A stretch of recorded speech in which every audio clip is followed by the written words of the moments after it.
Promotor de justiça e médico foram seduzidos por Suzanne von Richthofen, revela jornalista. A história de Suzanne von Richthofen, condenada por participar do assassinato dos próprios pais em 2002, continua a surpreender e a gerar controvérsias.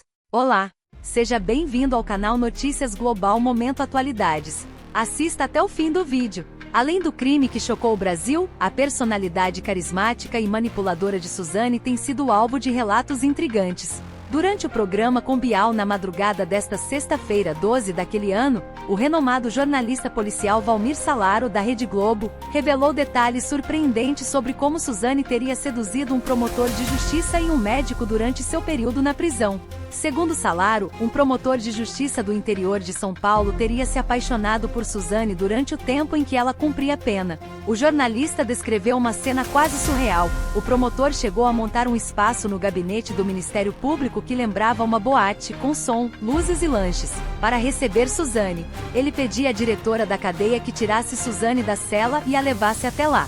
Era um ambiente completamente fora do padrão de um local de trabalho, especialmente para um promotor, contou Salaro. O caso, segundo ele, foi amplamente comentado entre funcionários do sistema prisional e do judiciário, mas nunca chegou a ser formalmente denunciado. Outra história revelada por Salaro envolve um médico que trabalhava no sistema prisional de São Paulo. De acordo com o jornalista, o profissional teria sido denunciado por carcereiros e outros funcionários por demonstrar tratamento especial a Suzanne. Ele levava pastéis e outros alimentos para ela, além de permitir que ela frequentasse a clínica médica do presídio com mais liberdade do que outros detentos. Salaro tentou entrevistar o médico em sua casa, mas encontrou resistência. Ele me recebeu, mas pediu que eu não abordasse o assunto na frente de sua esposa.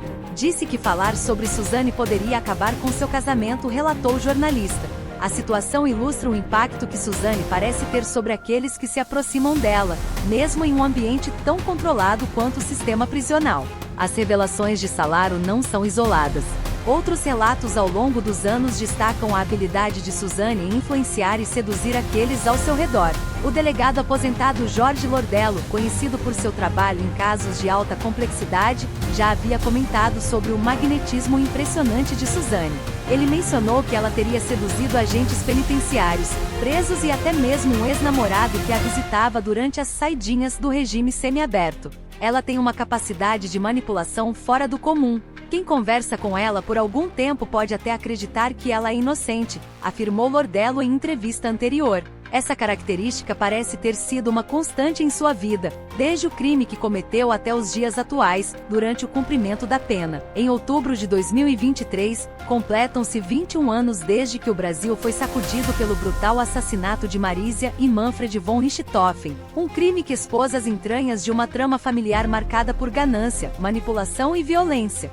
2 décadas depois, o caso Richthofen continua a reverberar na sociedade, não apenas pela brutalidade do crime, mas pelas histórias que se desdobraram ao longo dos anos envolvendo os condenados, suas vidas na prisão e as reações de uma população que ainda se pergunta como algo tão chocante pôde acontecer. Suzanne von Richthofen, hoje com 39 anos, cumpre pena no regime semiaberto na penitenciária feminina de Tremembé. Ela trabalha com costura e cursa biomedicina em uma faculdade de Taubaté, demonstrando uma tentativa de reconstrução pessoal. Recentemente, um laudo criminológico favorável abriu caminho para sua possível progressão ao regime aberto, o que pode permitir que ela viva em liberdade condicional antes do fim de sua pena, prevista para 2038. Suzanne, que já foi descrita como manipuladora e magnética por delegados e jornalistas, parece continuar a exercer fascínio sobre aqueles que a cercam, como revelado pelas histórias de seu envolvimento com um promotor de justiça e um médico durante sua prisão.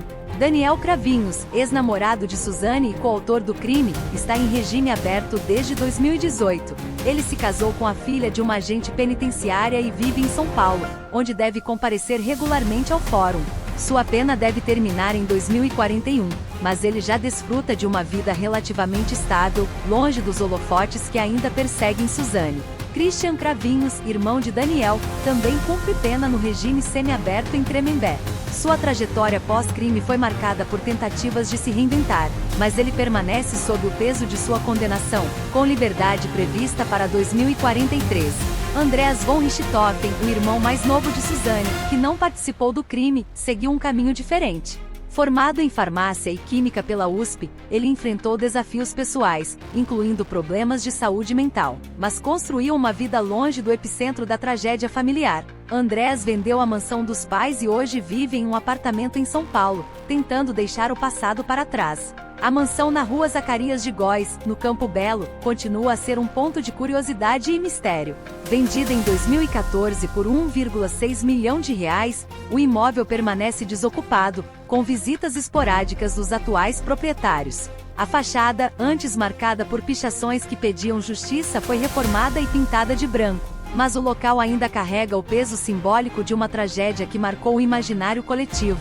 O fato de a casa estar borrada no Google Street View apenas aumenta o fascínio e o desconforto em torno do local. O caso Richthofen não foi apenas um crime, tornou-se um fenômeno cultural. Livros, documentários e filmes, como A Menina que Matou os Pais e O Menino que Matou Meus Pais, mantiveram a história viva na memória do público. A população, inicialmente chocada com a brutalidade do crime, passou a acompanhar com interesse os desdobramentos da vida dos envolvidos, especialmente de Suzane, cuja personalidade complexa e habilidades de manipulação continuam a gerar debates.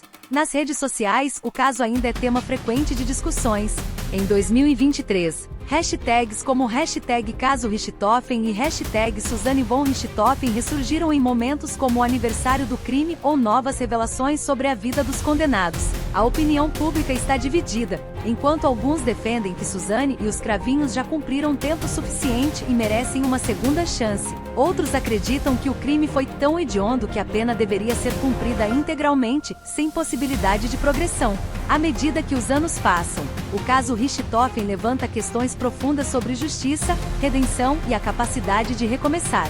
Suzane, Daniel e Christian estão próximos de alcançar a liberdade, mas o peso de suas ações permanece. Para a sociedade, o caso serve como um lembrete das complexidades da natureza humana e dos limites do sistema penal. Enquanto isso, a mansão dos Richthofen, agora silenciosa e vazia, permanece como um símbolo de uma tragédia que nunca será completamente esquecida. Para os envolvidos, o desafio é encontrar um caminho de reintegração em um mundo que ainda os vê com desconfiança. Para o público, o caso Richthofen continua a ser uma história que mistura horror, fascínio e uma lição sobre as consequências de escolhas irreversíveis. Em 2023, o caso Richthofen não é apenas uma memória do passado. É um espelho que reflete as contradições e os dilemas de uma sociedade que ainda busca entender como crimes tão chocantes podem ocorrer e como seus autores podem, ou não, se redimir. Meus caros, obrigado por chegarem até aqui e por sua audiência. Esperamos que tenha gostado. O canal Notícias Global Momento Atualidades quer vê-los bem informado. Aproveite, se inscreva, compartilhe e enche o seu like. E lembre-se, você importa demais. Até breve.